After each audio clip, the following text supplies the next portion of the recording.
Good morning students. कल हम लोग चैप्टर नंबर 2 स्टार्ट किया था हमने एलिमेंट्स ऑफ ड्राइंग, जिसमें हमने लाइन की डेफिनेशन और टाइप्स ऑफ लाइन के बारे में हमने देखा था। आज हम देख रहे हैं शेप के बारे में। जब लाइंस के थ्रू ड्रॉ किया जाता है तो शेप्स बन जाती हैं और वो शेप ही बेसिक होती है ड्राइंग का, यानी ड्राइंग उसी को कहते हैं। तो हम सामान्य बोलचाल की एक डेफिनेशन बनाए तो कह सकते हैं कि किसी भी व्यक्ति या वस्तु की आकृति को क्या कहते हैं? शेप कहते हैं। ठीक है, ये शेप डिफरेंट होती है, इसीलिए ये पहचानी जा सकती है। बच्चों, आप लोगों ने देखा होगा कि हमारे पूरे संसार पे न जाने कितनी ही चीजें हैं जिनको हम अलग अलग पहचान जाते हैं। कैसे होता है ये? क्योंकि हम बचपन में जब बहुत ही छोटे थे, इस संसार में आए थे, तब हम किसी भी चीज को जानते नहीं थे। छोटी छोटी चीजों को उठाकर और पूछते थे, बॉल के लिए पूछते थे ये क्या है, हर चीज के लिए पूछते थे, हमारी क्यूरियोसिटी थी। लेकिन जब उस शेप को जो ह्यूमन बींग्स ने नाम दिया हुआ है, रसगुल्ला गोल होता है, बॉल गोल होती है, ऑरेंज गोल होती है ना, बहुत सारी चीजें, अनार गोल होती है, एप्पल गोल होती है, बहुत सारी चीजें गोल होती है, लेकिन फिर भी हम इनको अलग अलग कैसे पहचान पाते हैं? क्योंकि हमने इसकी आकृति से इसके नाम को जोड़ रखा। और बिल्कुल ये सारी चीजें कैसी है? सब लोग एक जैसा बोलते हैं। बॉल को सब लोग बॉल ही बोलते हैं, गेंद बोलते हैं, मतलब नाम तो बहुत सारे हो सकते हैं, लेकिन कहने का मतलब अर्थ सेम होता है। ठीक है, तो इसीलिए हम लोग, क्योंकि हमने आकृतियों को नाम दे रखे, इसलिए अलग अलग पहचान जाते हैं।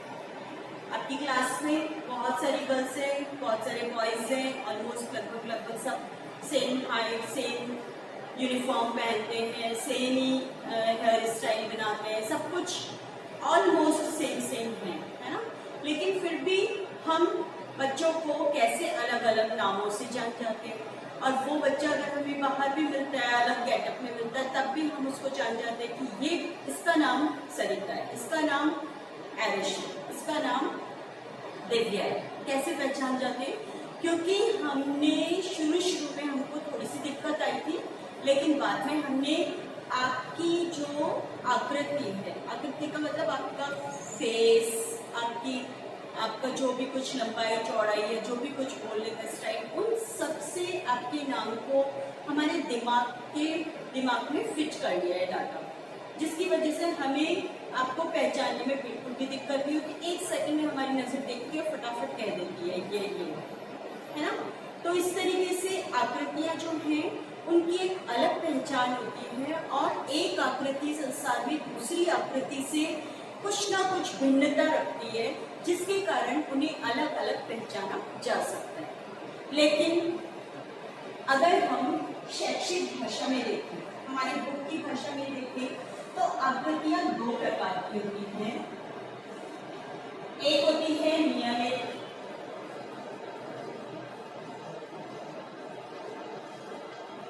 ठीक है, और दूसरी होती है अनियमित।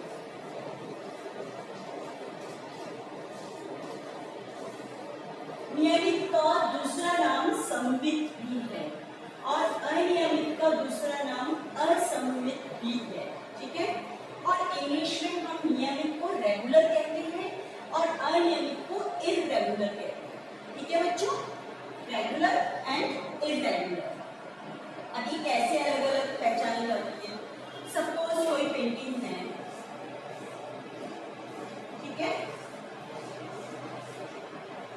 इसमें अगर हमने कोई आकृति बनाई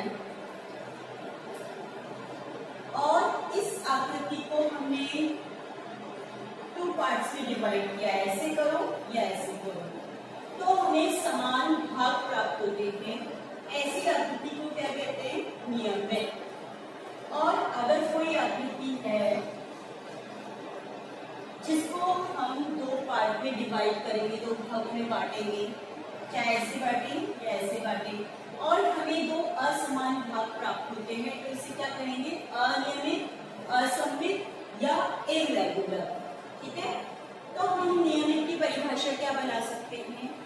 जब किसी आकृति में वस्तु भी आ सकता है, व्यक्ति भी आ सकता है, कुछ भी आ सकता है, जब किसी आकृति को केंद्र से दो भागों में विभाजित करते हैं, चाहे वो सीधी रेखा हो या आड़ी रेखा।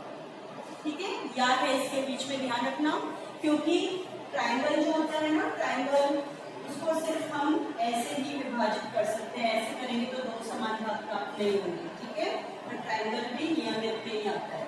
ठीक है, तो सीधी रेखा अथवा आड़ी रेखा के माध्यम से जब हम केंद्र से किसी आकृति को विभाजित करते हैं और हमें दो समान भाग प्राप्त होते हैं, तो ऐसी आकृति नियमित, सममित या फिर रेगुलर कहलाती है।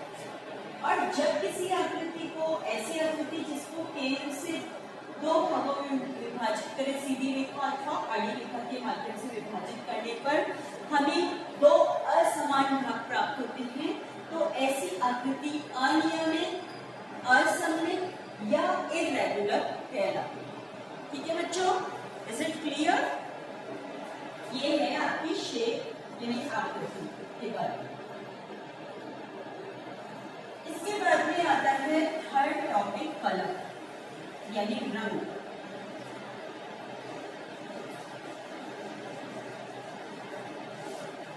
कलर की स्पेलिंग बहुत तरीके से लिखी जाती है और अलग अलग लोग अलग अलग तरीके से लिखते हैं, इसलिए आप कंफ्यूज नहीं होना। अपनी बुक में भी 2 से 3 तरीके की स्पेलिंग्स लिखी हुई है। ठीक है, कलर, रंग क्या है? रंग हमारी आंखों पर पड़ने वाला प्रभाव। यह कोई स्थूल वस्तु नहीं है, स्थूल का मतलब ठोस। ठीक है, यह कोई स्थूल वस्तु नहीं है, बल्कि प्रकाश की उपस्थिति में हमारी आंखों पर पड़ने वाला प्रभाव है रंग। ठीक है, रंग का हमारे जीवन में बहुत अधिक महत्व है, क्योंकि हम कोई भी चीज परचेज करते हैं, सेलेक्ट करते हैं, लेते हैं, है ना, तो उसमें हम सबसे पहले दूर से क्या देखते हैं? रंग। ठीक है बच्चों, रंग हमें बहुत दूर से ही नजर आ जाता है। क्वालिटी तो हम जब देखते हैं, पास में लेते हैं, तब दिखाई देती है। आप लोग भी जाते हो बाजार में, कुछ भी अपनी कुछ भी ड्रेस खरीदते हो या अपनी कोई भी चीज खरीदते हो, ज्योमेट्री बॉक्स लिया, टिफिन लिया, बॉटल लिया या कोई भी चीज ली, XYZ, सबको आप दूर से सेलेक्ट करते हो, कलर को पहचानते हो, है ना, वो वाला कलर देना। बहुत सारी ड्रेसेस है वरना हमारे पास तो ये कलर नहीं है, इस कलर ये कलर चाहिए, है ना। तो रंगों का हमारे जीवन में बहुत अधिक महत्व है। रंग जो है इसका टॉपिक आपके कोर्स में बहुत बड़ा है। रंगों के प्रकार, रंगों के प्रभाव, रंगों की प्रकृति और रंगों को प्रयुक्त करने के माध्यम। इसलिए इस रंगों के टॉपिक को स्टार्टिंग तो मैं आज कर देती हूँ, थोड़ा बहुत आपको इंट्रोडक्शन दे देती हूँ, लेकिन पूरा टॉपिक कल ही हो पाएगा बच्चों, क्योंकि बहुत बड़ा टॉपिक है रंग का।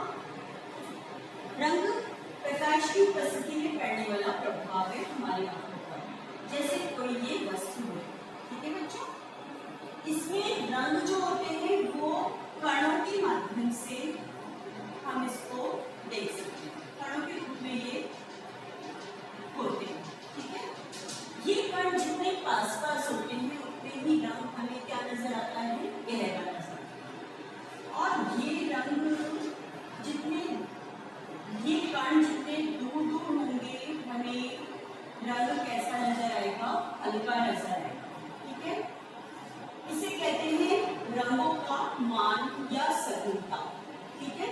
सघनता यानी पास पास होना या दूर दूर, ठीक है। अब जैसे मान लो हम एक प्रयोग करते हैं कि हम 2 ग्लासेस लेते हैं और दोनों ग्लासेस में हमने पूरा पानी भर दिया, ठीक है। एक ग्लास में हम 1 चम्मच शरबत डालेंगे और एक ग्लास में हम 4 चम्मच शरबत डालेंगे। तो कौन से वाले ग्लास का रंग डार्क होगा? 4 चम्मच जिसमें हमने कलर डाला यानी शरबत डाला, ठीक है। तो उसमें कण जो है वो उसमें 1 चम्मच जो डाला वो भी पूरी ग्लास में फैल गया और पूरी ग्लास में हमें रंग नजर आ रहा है। ऐसा नहीं कि एक जगह पे पूरी ग्लास में रंग नजर आ रहा है। और इसमें जो 4 चम्मच डाले वो भी पूरी की पूरी ग्लास में नजर आ रहे हैं हमें, ठीक है। लेकिन वो पूरी ग्लास में 4 चम्मच फैले हैं, यानी कि ज्यादा कण फैले थे रंगों के, तो हमें डार्क नजर आ रहा है। और इस वाली ग्लास में 1 चम्मच डाला है हमने, तो कम कण फैले हैं और कण दूर दूर है, तो इसलिए हमें वो हल्का नजर आ रहा है। इस तरीके से हमें रंग नजर आते हैं, हल्के या गहरे, ठीक है। इस टॉपिक को हम कल देखेंगे। आज के लिए इतना ही। थैंक्स।